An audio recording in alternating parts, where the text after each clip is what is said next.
മണ്ണാർക്കാട് ഉപജില്ലാ കലോത്സവം നവംബർ 1, 3, 4, 5 തീയതികളിലായി നടക്കും. KTM high school, GM UP school, ALP school എന്നിവിടങ്ങളിലായാണ് കലോത്സവം നടക്കുന്നത്.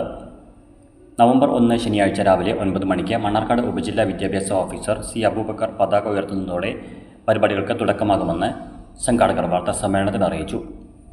കലോത്സവത്തിൻ്റെ ഉദ്ഘാടനം 3-ാം തീയതി രാവിലെ 9:30 പ്രധാന വേദിയിൽ MLA K. പ്രേംകുമാറിൻ്റെ അധ്യക്ഷതയിൽ മണ്ണാർക്കാട് MLA N. ഷംസുദ്ദീൻ ഉദ്ഘാടനം നിർവഹിക്കും. സമാപന സമ്മേളനം 5-ന് വൈകുന്നേരം 4 മണിക്ക് നടക്കും.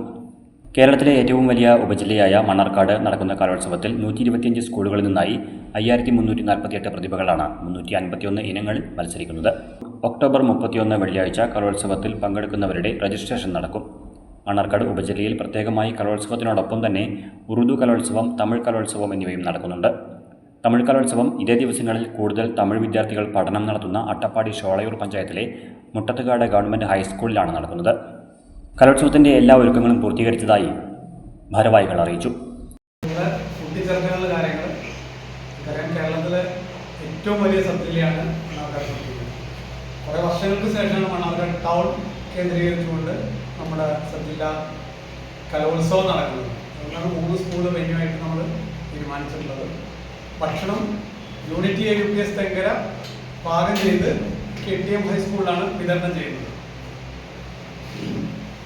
4 ദിവസവും വളരെ ചിട്ടയായി ഈ മേള സംഘടിപ്പിക്കുന്നതിന് ആവശ്യമായ സബ് കമ്മിറ്റികൾക്കാണ് നമ്മൾ രൂപം നൽകിയിട്ടുള്ളത്. ഹരിത പ്രോട്ടോകോൾ പാലിച്ചുകൊണ്ടാണ് ഈ മേള നടക്കുന്നത്. അതുകൊണ്ട് തന്നെ ഗ്രീൻ പ്രോട്ടോകോളിൽ ഒരു കമ്മിറ്റി ഉൾപ്പെടെ വിവിധ സബ് കമ്മിറ്റികളാണ് മേളയുടെ നടത്തിപ്പുമായി ബന്ധപ്പെട്ടുകൊണ്ട് പ്രവർത്തിക്കുന്നത്. മേളയ്ക്ക് 10,80,000 രൂപയോളം നമ്മൾ ചെലവ് പ്രതീക്ഷിക്കുന്നുണ്ട്. അത് അധ്യാപകരിൽ നിന്നും കുട്ടികളിൽ നിന്നും, കുട്ടികൾ എന്ന് പറഞ്ഞാൽ 9-ാം ക്ലാസ് മുതലുള്ള കുട്ടികളായിരുന്നു വിദ്യാഭ്യാസാവകാശ പ്രകാരം നമുക്ക് കണക്കെടുക്കാൻ കഴിയുള്ളൂ. കുട്ടികളുടെ കയ്യിൽ നിന്നും സ്പോൺസർഷിപ്പിലൂടെയും ഒക്കെയാണ് ഈ പണം കണ്ടെത്തുന്നത്.